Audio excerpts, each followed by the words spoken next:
Carcarañá es río, es camping, es silencio. Se encuentra ubicado a 45 kilómetros al oeste de la ciudad de Rosario.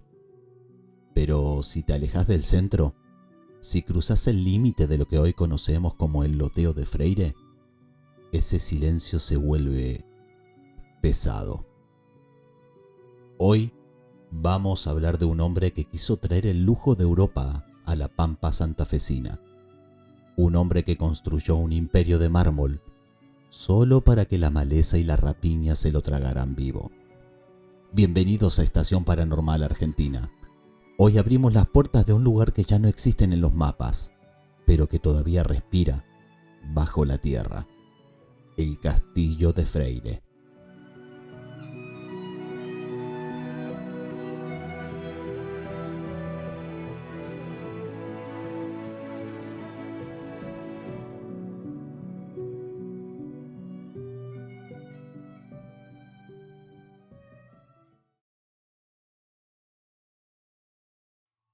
Para encontrar los restos de esta locura, hay que bajar a las orillas del río, un terreno que hoy es Monte Cerrado, pero que en 1860 era el epicentro del poder absoluto.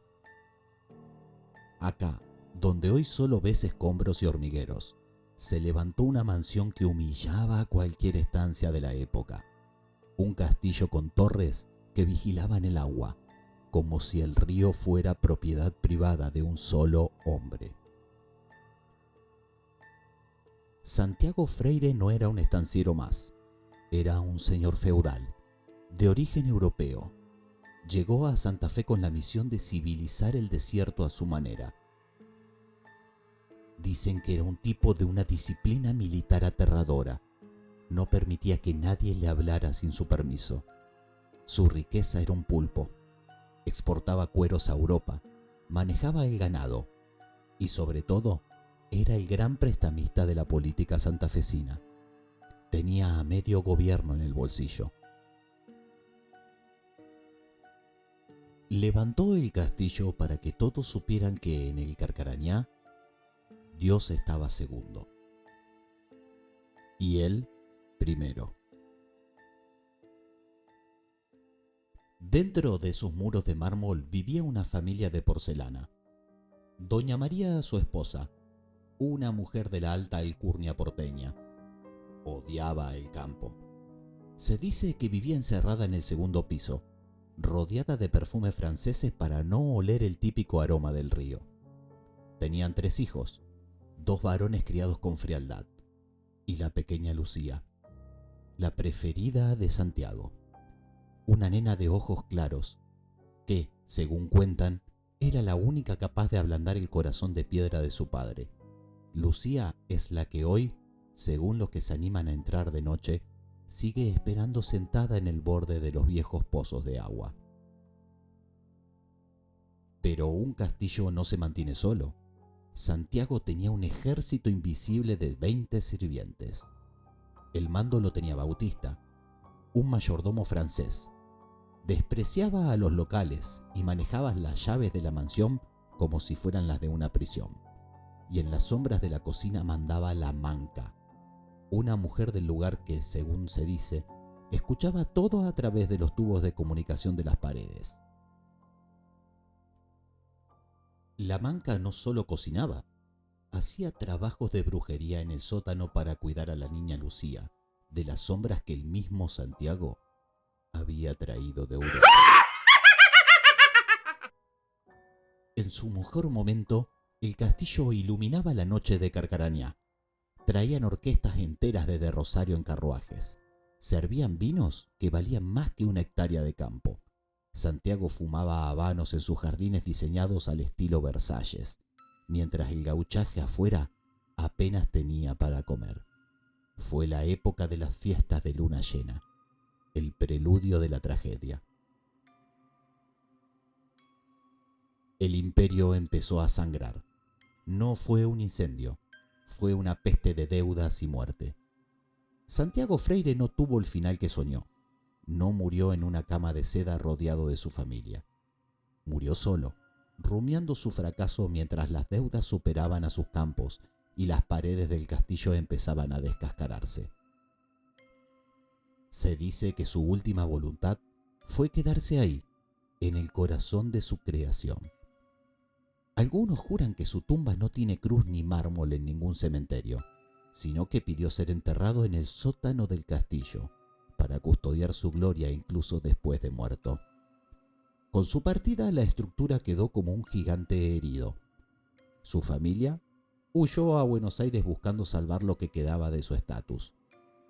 La servidumbre, ante el caos, se desvaneció entre los montes. Fue ahí cuando el mayordomo Bautista dio el golpe final.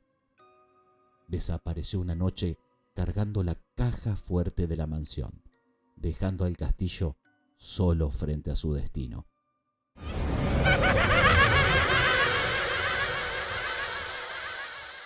Carcarañá fue testigo de una carnicería arquitectónica. Los vecinos desmantelaron el cadáver del edificio. Se llevaron los mármoles de Carrara, las aberturas de roble y las tejas francesas. Lo desarmaron vivo. Hay casas en el pueblo que hoy tienen pisos de Freire, y el problema es que en esas casas las puertas se cierran solas y el olor a perfume francés aparece de la nada por las noches. Dicen que Santiago vigila cada ladrillo que le robaron. Acá es donde la historia empieza a sonar en todos los carcarañenses. Los pescadores juran que cuando hay luna llena, el loteo recupera su forma. Se escuchan incluso los carruajes llegando por caminos que ya no existen. Si caminas entre los escombros, ves a las parejas bailando un vals eterno sobre el viejo salón.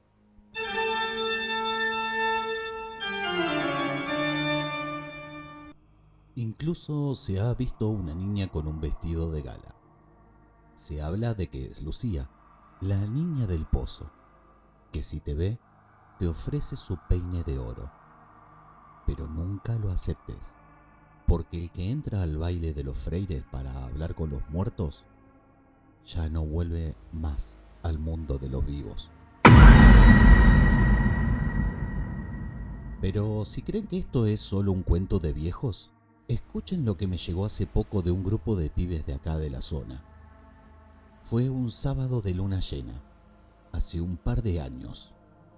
Se metieron en el loteo con una linterna y un celular, buscando un poco de adrenalina.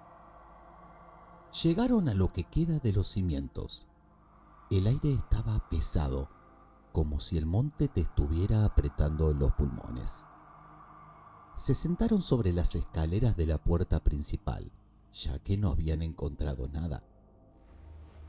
Y de repente, el bosque se quedó mudo. Ni un grillo, ni un pájaro, absolutamente nada. Todo estaba preparado para ser el preludio de algo totalmente horrible. Se escuchó un clic, como si alguien hubiese prendido un interruptor de esos viejos. Y ahí empezó. Desde lo profundo del sótano, de donde dicen que Santiago descansa entre los escombros, empezó a sonar un violín.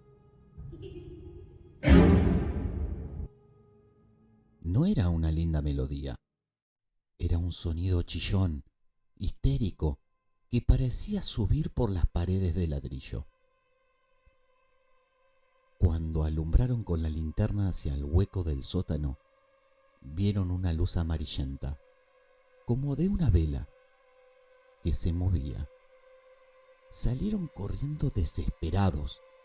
Uno de ellos perdió el celular y no volvió a buscarlo hasta el día siguiente, que fue acompañado por sus padres. Todavía hoy, ese chico me dice que cuando cierra los ojos, sigue escuchando el chirrido de ese violín, llamándolo desde abajo de la tierra. Hoy, el castillo es solo una mancha en el monte, pero su energía sigue reclamando lo que le robaron. Santiago Freire pasó de ser el rey del Carcarañá hacer un fantasma antes de que lo enterraran en ese sótano, que hoy es puro escombro. Santiago sigue siendo el dueño. Él pone la música y él decide quién entra. Si vas al loteo de noche, mejor quédate en la orilla del río. No te acerques a los escombros cuando la luna está alta, porque el violín del sótano no suena para divertir a nadie. Suena para anunciar que el rey de las ruinas despertó. Esto fue Estación Paranormal Argentina. Si tenés alguna anécdota o una experiencia parecida, déjame tu comentario y envíanos un mensaje privado. Suscríbete, si es que te animás. Buenas noches.